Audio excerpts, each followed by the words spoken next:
पिछले कुछ दिनों में आपने जरूर देखा होगा कुछ फेमस लोग जिनका कहीं ना कहीं एक अच्छा सोशल इंपैक्ट रहा, लोग उन्हें जानते थे, फॉलो करते थे, लेकिन न्यूज आई कि उन लोगों ने इस्लाम कबूल कर लिया। जैसे कि ब्रिटेन की अल्फ्रेड विलियम बेस्ट कंपनी के मालिक बिलियनियर अल्फी बेस्ट, ब्राजील के फेमस फाइटर नेसेमेंटो, रशिया के ऑर्थोडॉक्स चर्च के पादरी, अमेरिका के famous rapper डर्क Derek, famous internet celebrity Andrew Tate, Vivian Dsena, हिलेरियन हैगी, इंडियन यूट्यूबर परम सिंह। इतने ज्यादा नाम हैं कि बता पाना मुश्किल है। लेकिन एक सवाल आता है कि इस्लाम में ऐसा क्या है कि लोग इतनी तेजी से मुसलमान हो रहे हैं, दूसरे धर्मों को छोड़कर इस्लाम अपना रहे हैं। जबकि अगर देखा जाए तो एक ऐसा टाइम भी चल रहा है जिसमें इस्लामोफोबिया भी अपने चरम पे है, लेकिन फिर भी लोग, और वो भी इंटेलेक्चुअल पीपल, बाकी धर्म के कंपैरिजन में इस्लाम को ज्यादा इंपॉर्टेंस दे रहे हैं। आज की इस वीडियो में हम जानने की कोशिश करेंगे कि इस्लाम दुनिया का फास्टेस्ट ग्रोइंग रिलीजन क्यों है। इस वक्त पूरी दुनिया की पॉपुलेशन 8 बिलियन मार्क को क्रॉस कर गई, जिसमें Christian 31.11%, Muslim 24.9%, secular, non religious, agnostic, atheist, इन सब की पॉपुलेशन 15.58%, हिंदू 15.16% और बाकी बचे 13.25% में सभी रिलीजन आते हैं। दुनिया में पहली सबसे बड़ी मुस्लिम पॉपुलेशन इंडोनेशिया में रहती है, दूसरी पाकिस्तान में और तीसरी इंडिया में। तो स्टडी के मुताबिक 2050 तक इंडिया दुनिया का सबसे बड़ा मुस्लिम पॉपुलेशन वाला देश होगा। लेकिन अगर आप वर्ल्ड वाइड देखते हैं तो इस्लाम का ग्राफ लगातार तेजी से आगे बढ़ रहा और साल 2060 तक इस्लाम दुनिया का सबसे बड़ा रिलीजन बन जाएगा। Japan, Europe, France, America, India जैसे कई देशों में इस्लाम सबसे तेजी से आगे बढ़ने वाला धर्म बन गया है। तो अब सवाल आता है कि आखिर इस्लाम इतनी तेजी से क्यों आगे बढ़ रहा? तो इसका पहला रीजन जो हमेशा से बताया गया कि मुसलमानों में फर्टिलिटी रेट बहुत ज्यादा है, बाकी रिलीजन के कंपैरिजन में मुसलमान ज्यादा बच्चे पैदा करते हैं। यही वजह है कि मुसलमान तेजी से आगे बढ़ रहे हैं। जबकि सेंट्रल हेल्थ मिनिस्ट्री के सर्वे के मुताबिक मुसलमानों के बीच फर्टिलिटी रेट भी कम हुआ है। दूसरा रीजन, दूसरे धर्म के लोग तेजी से इस्लाम की तरफ अट्रैक्ट हो रहे हैं। पर डे कहीं ना कहीं से न्यूज आती है किसी फेमस इंडिविजुअल ने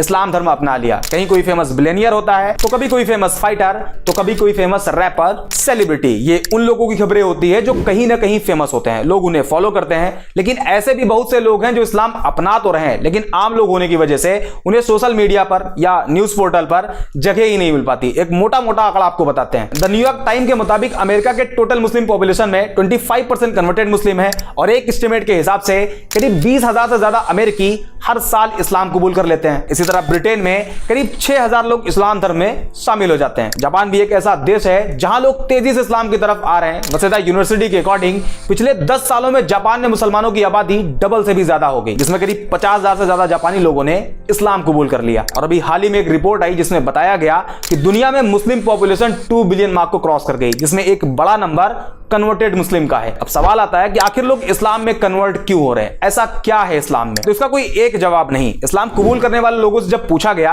कि आपने इस्लाम क्यों कबूल किया, तो ज्यादातर लोगों ने अलग अलग रीजन बताए। लेकिन एक जो कॉमन रीजन देखा गया वो था कि जब कोई नॉन मुस्लिम किसी ऐसे मुस्लिम के कांटेक्ट में आया जो एक्चुअल मुस्लिम था, इस्लाम के बेसिक्स को फॉलो करता था, तो उसे देख के वो उसकी तरफ अट्रैक्ट होते और इस्लाम के बारे में जानने की कोशिश करते, जिसमें कुछ ऐसी चीजें उन्हें मालूम चलती जो एक नॉन मुस्लिम के लिए बड़ी सरप्राइज होती। For example social equality. बाकी धर्मों में देखा जाता है कि एक इंसान को दूसरे इंसान के आगे काफी नीचा दिखाया गया। जैसे इंडिया में जातियों में बांट दिया गया, उसमें भी कैटेगरी बना दी गई और सबसे कमजोर कास्ट कैटेगरी को शूद्र बताया गया। ऊंची कास्ट के लोग उन्हें अछूत मानते, उनके हाथ का पानी तक नहीं पीते। इसी तरह दूसरे धर्मों में काले गोरे इंसान को लेकर डिस्क्रिमिनेट किया गया, काले लोगों को गुलाम बना लिया जाता, उनकी पिटाई भी होती और उनसे जानवरों की तरह काम भी लिया जाता। ऐसे में जब कोई नॉन मुस्लिम जिसे सोशल जस्टिस नहीं दिया गया था, उसने इस्लाम को पढ़ा और पाया कि प्रॉफिट ऑफ इस्लाम ने किसी बिलाल नाम के काले गुलाम को न सिर्फ आजादी दिलाई, बल्कि आजादी के साथ साथ बाकी मुसलमानों के आगे बिलाल को काबे की छत पर अजान कहने के लिए खड़ा कर दिया। इसके अलावा जब लोगों ने प्रॉफिट ऑफ इस्लाम की एक स्पीच के बारे में जाना, जिसमें उन्होंने कहा था एक अरेबियन किसी नॉन अरेबियन से सुपीरियर नहीं, और ना ही कोई नॉन अरेबियन किसी अरेबियन से सुपीरियर है, ना कोई काला किसी गोरे से सुपीरियर है और ना ही कोई गोरा किसी काले से। यह जानने के बाद कि इस्लाम में कोई ऊंचा नीचा नहीं, इस एक पॉइंट की वजह से ना जाने कितने लोगों ने इस्लाम कबूल कर लिया। दूसरा रीजन फॉरगिवनेस। इस्लाम में माफ कर देने वाला जो कॉन्सेप्ट है वो भी बड़ा शानदार है। जब लोगों ने उसे जाना तो वो भी उन्हें बहुत पसंद आया और लोगों ने इस्लाम कबूल कर लिया। फॉर एग्जांपल मान लीजिए कि अगर किसी इंसान को एक पूरी कम्युनिटी बुरा भला कहे, उसे बाइकआउट कर दे, यहां तक कि उसे जान से मारने की कोशिश करे, तो रिएक्शन ये होगा कि जब भी उसे उस कम्युनिटी पर कंट्रोल मिलेगा वो अपना बदला जरूर लेगा। सारे लोगों से ना सही, लेकिन उन लोगों को जरूर टारगेट करेगा जो उसके खिलाफ उसके ही लोगों को भड़काते थे, उसे मार के लाने वाले को इनाम देने की बात कहते थे। आमतौर पर यही देखा जाता है, लेकिन इस्लामिक हिस्ट्री में इसके जस्ट उल्टा है। 7वीं सेंचुरी में जब इस्लाम की शुरुआत हुई, उसके कई सालों बाद तक, करीब 10 साल बताया जाता है, इस पीरियड में टोटल 40 से कम मुसलमान थे। उस टाइम अरब के जो पावरफुल लोग थे वो मुसलमानों को परेशान करते, प्रॉफिट ऑफ इस्लाम को जान से मारने की प्लानिंग करते, उन्हें जान से मार देने वाले को इनाम देने का वादा करते। यहां तक कि उस टाइम जितने मुसलमान थे उन सभी का सोशल बाइकआउट कर दिया गया और 3 साल तक अबी तालिब नाम की एक पहाड़ी पर कैद कर दिया गया। और मक्का के सरदारों ने यह अनाउंस कर दिया कि कोई भी मुसलमानों को कोई सामान न बेचे और अगर कोई ऐसा करता है तो उसे भी नहीं छोड़ा जाएगा। 3 साल बाद बाइकआउट पीरियड खत्म हुआ, लेकिन मक्का के लोग मुसलमानों को अभी भी टारगेट करते। सिचुएशन को देखते हुए 622 ईडी में मुसलमानों को मक्का से मदीना की तरफ जाने के लिए कहा गया, जिसे इस्लामिक हिस्ट्री में हिजरत कहा जाता है। हिजरत मींस माइग्रेशन। मुसलमान मक्का छोड़कर मदीना चले गए। उस टाइम मदीना को यसरब कहा जाता था, लेकिन मक्का के सरदारों का मानना था कि इस्लाम को पूरी तरह से अगर खत्म करना है तो उसके लिए सारे मुसलमानों को कत्ल कर दिया जाए। इसी इंटेंशन के साथ मुसलमान और मक्का के सरदारों की फौज के बीच पहली जंग लड़ी गई, जिसे जंगे बद्र कहा जाता है। इस जंग में मुसलमानों की जीत हुई और इसी हार का बदला लेने के लिए एक बार फिर मक्का के सरदारों की फौज निकली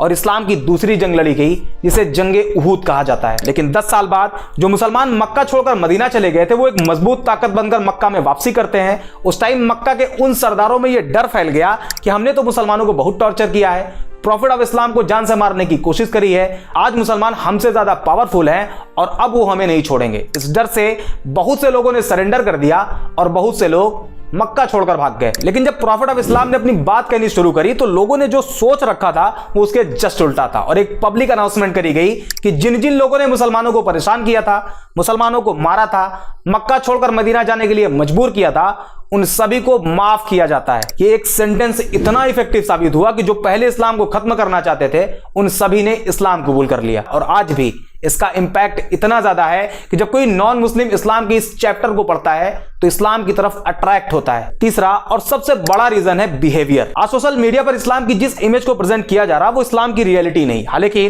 मैं ये भी क्लेम नहीं कर रहा कि इस्लामिक बेसिक्स के अकॉर्डिंग सारे मुसलमानों का बिहेव अच्छा है। इस्लाम तो कहता है कि शराब पीना हराम है और शराब सभी बुराइयों की मां है, लेकिन फिर भी आज का मुसलमान शराब के ठेकों की लाइन में आपको लगा हुआ दिखाई देगा। बट अनदर हैंड कुछ मुस्लिम्स ऐसे भी हैं जिनका behave as it is Islamic basics के हिसाब से आज भी है। फॉर एग्जांपल, इस्लाम अपने मानने वालों को कहता है कि अगर तुम्हारे घर में एक रोटी हो और तुम्हारा पड़ोसी भूखा हो तो तुम्हारे लिए जरूरी है कि उसमें से आधी रोटी अपने पड़ोसी को दो। इस बात को मेंशन नहीं किया गया है कि पड़ोसी मुसलमान हो तभी दो, बल्कि कोई भी हो, किसी भी रिलीजन को फॉलो करता हो, आपको उसके साथ वैसे ही बिहेव करना है। और आज के टाइम पर जब कोई नॉन मुस्लिम किसी एक्चुअल मुस्लिम के बिहेव को ऑब्जर्व करता है तो वो उसके बिहेव से अट्रैक्ट होता है और ये रीजन इस्लाम को इतनी तेजी से आगे बढ़ने में सबसे बड़ा रोल प्ले कर रहा है। इसके अलावा justice, tolerance, patience, peace, day of judgment और भी बहुत से रीजन है जिस वजह से लोग इस्लाम को बाकी धर्म के कंपैरिजन में ज्यादा प्रेफर कर रहे हैं। और ये जो आजकल बड़े बड़े सेलिब्रिटी इस्लाम एक्सेप्ट कर रहे हैं उसमें इस्लामोफोबिक एडवर्टीजमेंट भी इस्लाम की मदद खूब कर रहा, क्योंकि जब लोग एंटी इस्लामिक क्लेम करते हैं तो इसका इंपैक्ट पॉजिटिव और निगेटिव दोनों तरह से होता है। निगेटिव ये कि नॉन मुस्लिम कम्युनिटी में इस्लाम को लेकर नफरत बढ़ती है, जबकि इसका पॉजिटिव साइड ये है कि लोग उस एंटी इस्लामिक क्लेम को क्रॉस चेक करने के चक्कर में इस्लाम को पढ़ना शुरू कर देते हैं, जिसमें उन्हें अभी बताए गए पॉइंट्स मिलते हैं जो कि क्लेम से रियलिटी बिल्कुल अलग होती है and eventually they accepted Islam. I hope ये वीडियो आपको पसंद आई होगी। अगर हाँ तो लाइक एंड शेयर जरूर कर दें। बाकी मिलते हैं अगले वीडियो में।